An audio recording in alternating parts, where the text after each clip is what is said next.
বলে সকলকে মর্যাদা দিতে হবে এবং সকলের মানবাধিকার সুরক্ষা করতে হবে। সকল পরিচয় নির্বিশেষে আমরা অঙ্গীকার ব্যক্ত করছি যে একটি মানবিক উন্নত দেশ গড়ার জন্য দলমত নির্বিশেষে সকলের মান, ইজ্জত, অধিকারের সুরক্ষা দিব ইনশাআল্লাহ। এই বাংলাদেশ মুসলমান, হিন্দু, বৌদ্ধ, খ্রিস্টান সবার, কেউ ভয়ের সংস্কৃতির মধ্যে বাস করবে না। যদি কেউ ধর্মীয় পরিচয়ের ভিত্তিতে আঘাত করার চেষ্টা করে, আমরা অতীতের মতো ভবিষ্যতেও তা প্রতিরোধ করব। প্রিয় দেশবাসী, আমাদের প্রত্যাশার বাংলাদেশ গড়তে হলে তিনটি জায়গায় আমাদেরকে বিশেষ গুরুত্ব দিতে হবে। একটি হচ্ছে শিক্ষায় সংস্কার। শিক্ষা হতে হবে নৈতিকতা ভিত্তিক এবং সেটা হতে হবে টেক বেসড। এখনকার দুনিয়া সারাই প্রযুক্তিভিত্তিক শিক্ষার উপর নির্ভরশীল। আমরা সেই শিক্ষা থেকে বঞ্চিত। আমাদের সন্তানদের হাতকে আমরা দক্ষ কারিগরের হাত হিসেবে গড়ে তুলতে চাই এবং তাদের হাতে হাতে আমরা কাজ দিতে চাই। আমরা কোনো বেকার ভাতা তাদেরকে তুলে দিতে চাই না। দ্বিতীয় জায়গাটা হচ্ছে বিচারাঙ্গন। ন্যায় বিচার সমাজের প্রতিষ্ঠা হলেই কেবল আমরা আমাদের প্রত্যাশার বাংলাদেশ গড়তে পারবো।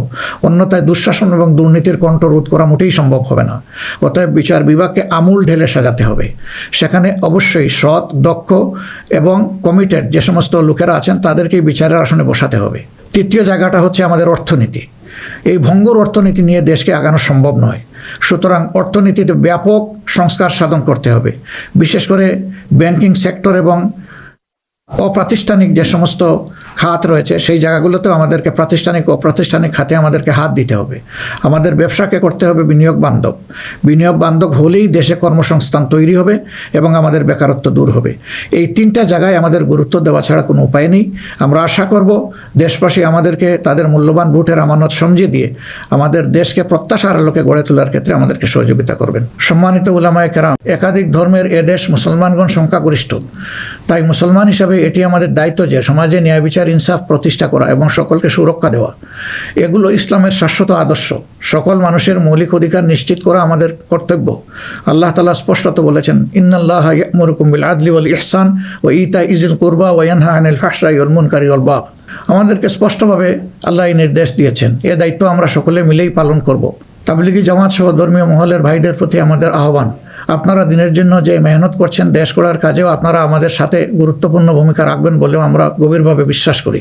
আমরা অঙ্গীকার করছি ভবিষ্যতে কেউ আপনাদেরকে অন্যায়ভাবে বিভিন্ন বিশেষণের ট্যাগ দিয়ে নির্যাতন করার সুযোগ পাবে না। বিচার বহির্ভূতভাবে আপনাদেরকে আর হত্যা করার দুঃসাহস কেউ দেখাবে না। আমরা জানি অতীতে আপনাদের কোনো মানবাধিকার ছিল না। এ অবস্থার পরিবর্তন ঘটানো হবে নতুন বাংলাদেশের অন্যতম প্রধান লক্ষ্য। জাতীয় নীতি পদ্ধতিতে আপনাদের আনুষ্ঠানিক অবদান ও ভূমিকাকে জোরদার করা হবে। আন্তর্জাতিক মহল যারা আমাদের পরিচিত বন্ধু, তাদের সাথে আমাদের সম্পর্ক হবে সমমর্যাদা এবং সমতার ভিত্তিতে। আমরা অন্যের ভৌগোলিক অখণ্ডতাকে সম্মান করি এবং শ্রদ্ধা করি, তেমনি সকল দেশের সাথে বন্ধুত্ব প্রতিষ্ঠাকে অগ্রাধিকার দেব। তবে আমাদের জাতীয় স্বার্থ, মর্যাদা, জাতীয় উন্নয়ন, অগ্রাধিকার আন্তর্জাতিক সম্পর্ক নির্মাণে প্রধান ভূমিকা রাখবে। বৈশ্বিক উন্নয়ন চ্যালেঞ্জ সমূহ, বিশেষত জলবায়ু পরিবর্তন নিরসনে আমরা সাধ্যমতো ব্যবস্থা গ্রহণ করব এবং তা হবে স্বচ্ছতার ভিত্তিতে পরিচালিত। নিপীড়নের শিকার হয়ে আশ্রয় নেওয়া রোহিঙ্গা জনগোষ্ঠীকে তাদের নিজ দেশে নিরাপদ এবং সম্মানজনক প্রত্যাবর্তনের জন্য সব ধরনের কূটনৈতিক তৎপরতা জোরদার করা হবে ইনশাআল্লাহ। প্রবাসী ভাই ও বোনেরা, জন্মভূমি থেকে হাজার মাইল দূরে অবস্থান করেও জুলাইয়ের অভ্যুত্থানে আপনারা গুরুত্বপূর্ণ ভূমিকা রেখেছেন।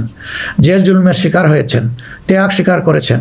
ইতিমধ্যে আপনারা আপনাদের ভোটাধিকার প্রয়োগ করে নতুন বাংলাদেশে নিজেদের অধিকার প্রতিষ্ঠার পথে ইতিহাস রচনা করেছেন। আমি এতে আনন্দিত। আগামী দিনে দেশ গড়ার এই অভিযাত্রায় আপনাদের সক্রিয় অংশগ্রহণ ছাড়া আমাদের নতুন বাংলাদেশের স্বপ্ন অপূর্ণই থেকে যাবে। আমরা চাই প্রবাসীদের অধিকার এবং মর্যাদা রাষ্ট্রীয়ভাবে নিশ্চিত করতে। সে লক্ষ্যেই প্রবাসীদের জন্য ভলান্টিয়ার প্রতিনিধি নির্বাচন করা হবে, যারা প্রবাসীদের বিভিন্ন সুযোগ সুবিধা, সেবা এবং সমস্যার বিষয়ে দূতাবাস বা হাইকমিশনের সাথে সরাসরি সমন্বয় করে প্রবাসীদের স্বার্থে উপদেষ্টা ও প্রতিনিধি হিসাবে কাজ করবে। তাছাড়াও বাংলাদেশের বাইরে যেখানে যেখানে সমস্যা রয়েছে, যেমন ইংল্যান্ডে ম্যানচেস্টার ফ্লাইট বন্ধ করে রাখা হয়েছে, আমরা কথা দিচ্ছি আর কোনো ফ্লাইট বন্ধ হবে না, বরঞ্চ পূর্বের চালু ফ্লাইটগুলো আমরা আবার ফিরিয়ে নিয়ে আসব। নিউ ইয়র্কে নতুন করে বাংলাদেশ ফ্লাইট ইনশাল্লাহ চালু হবে। এরকম দুনিয়ার যে যে জায়গায় এই ফ্লাইটগুলো চালু হওয়া দরকার তা আমরা নিশ্চিত করার ব্যাপারে বদ্ধপরিকর। দেশ আর পিছনের দিকে যাবে না, দেশ এগিয়ে যাবে সামনের দিকে ইনশাআল্লাহ। প্রবাসী ভাইয়েরা যখন বিদেশে মৃত্যুবরণ করেন তখন অত্যন্ত অসহায় অবস্থা তাদের লাশ উপেক্ষিত হয়। আমরা কথা দিচ্ছি যারা আমাদের রিমিটেন্স যোদ্ধা, তারা আমাদের গর্বের ধন। কেউ যদি আল্লাহর ইচ্ছায় বিদেশে ইন্তেকাল করেন, আমরা অত্যন্ত সম্মানের সাথে আমাদের কাঁধে করে তাদের লাশ দেশে বয়ে নিয়ে আসবো ইনশাআল্লাহ। আমাদের প্রবাসীরাও জাতীয় সংসদে আনুপাতিক হারে ইনশাল্লাহ তাদের প্রতিনিধিত্ব আমরা নিশ্চিত করার পক্ষে। প্রবাসীদের সঙ্গত সমস্ত বিষয়গুলো আমরা গুরুত্বের সাথে বিবেচনায় নিয়ে দেশে যাতে কোনোভাবে তারা নিপীড়নের শিকার না হন তা আমরা নিশ্চিত করব ইনশাল্লাহ। প্রিয় দেশবাসী, নির্বাচনী প্রচারণা শুরু হওয়ার পর থেকে দেশের বিভিন্ন প্রান্তে আমরা গিয়েছি। আপনারা আমাদের সভা সমাবেশে যোগ দিয়েছেন, আমাদের কথা শুনেছেন। আপনাদের ভালোবাসা, অংশগ্রহণ ও সহযোগিতায় আমরা অভিভূত, আমরা মুগ্ধ। আমরা আপনাদের প্রতি চিরকৃতজ্ঞ। আমাদের নির্বাচনী প্রচারণা বা অন্যান্য কার্যক্রমে কেউ কষ্ট পেয়ে থাকলে আপনাদের কাছে আমরা ক্ষমা প্রার্থী। আগামী নির্বাচন সুষ্ঠুভাবে আয়োজন করা সকল রাজনৈতিক দলের নৈতিক দায়িত্ব। তাই আমাদের আহ্বান হবে নির্বাচনী আচরণ বিধিগুলোকে সম্মান জানানো এবং প্রতিদ্বন্দ্বী রাজনৈতিক দলের বৈধ অধিকারকে সম্মান করা। সুষ্ঠু নির্বাচন আয়োজনের মাধ্যমে রাজনৈতিক স্থিতিশীলতা নিশ্চিত করা হবে আমাদের রাজনৈতিক অঙ্গীকার। প্রশাসন ও আইন শৃঙ্খলা রক্ষাকারী বাহিনীর সদস্যরা নিরাপত্তার দায়িত্ব তারা পালন করেছেন অত্যন্ত নিষ্ঠার সাথে। আমাদের সাংবাদিক ভাই এবং বোনেরা অনেক কষ্ট করে আমাদের বিভিন্ন অনুষ্ঠান কভার করেছেন। আপনাদের প্রতি গভীরভাবে আমরা কৃতজ্ঞ। আপনাদের ঋণ শোধ করতে পারবো না। আপনারা ভালো থাকবেন।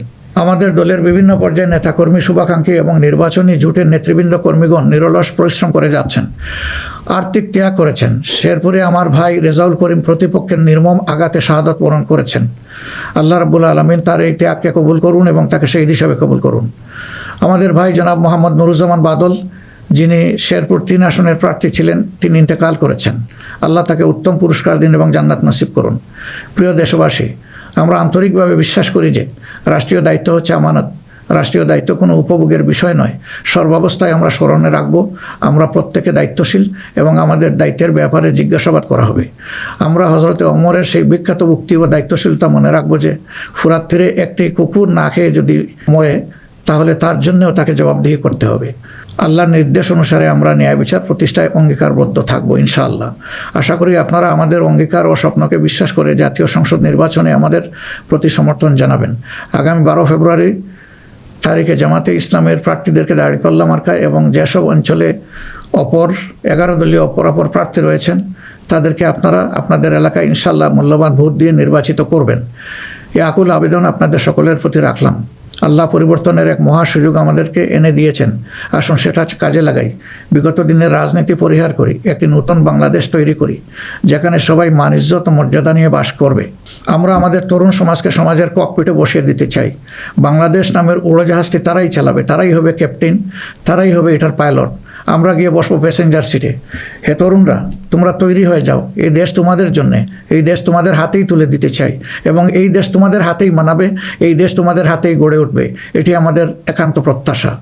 বাংলাদেশ জামাতে ইসলামী নিরলসভাবে এই দেশকে গড়ে তোলার জন্য এবং দেশে বিদ্যমান সংকট নিরসনের জন্য সবসময় কাজ করে এসেছে। তা আপনারা সকলেই সাক্ষী। এমনকি আমাদের কষ্টের দিনগুলোতেও আমরা থেমে থাকিনি। আমরা জনগণের সুখ দুঃখ, ব্যথা বেদনার সমান অংশীদার ছিলাম। যেখানেই জনগণ কোনো দুঃখে কষ্টে পড়েছে সেখানেই আমরা গিয়ে তাদের সামনে হাজির হওয়ার চেষ্টা করেছি।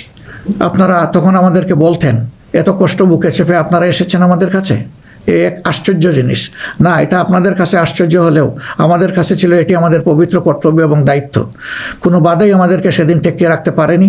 ইনশাআল্লাহ আগামীতেও কোনো বাধা আমাদেরকে টেকিয়ে রাখতে পারবে না। আমরা আমাদের প্রিয় জনগণের এবং আমরা বিশ্বাস করি আমাদের জনগণ আমাদেরকে ভালোবাসে। জনগণের এই ভালোবাসায় আমরা অভিভূত এবং আমরা পূর্ণ আস্থা রাখি আমাদের জনগণের রায়ের প্রতি।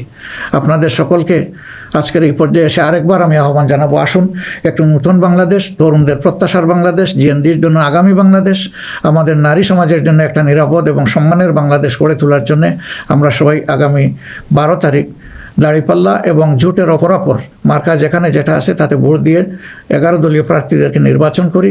তাহলে ইনশাআল্লাহ প্রত্যাশার একটি দেশ আমরা খুঁজে পাবো, একটু নতুন বাংলাদেশ পাবো। আমরা বিশ্বাস করি জনগণ পরিবর্তন চায়, সেই পরিবর্তন জন্যই আমাদের এই আহ্বান। এই পরিবর্তন আমাদের হাতেই ইনশাআল্লাহ মানাবে, অন্য কারো হাতে নয়। দৃশ্য তো এটা আপনারা বুঝতেই পারছেন। আল্লাহ হাফিজ। বাংলাদেশ জিন্দাবাদ। বাংলাদেশ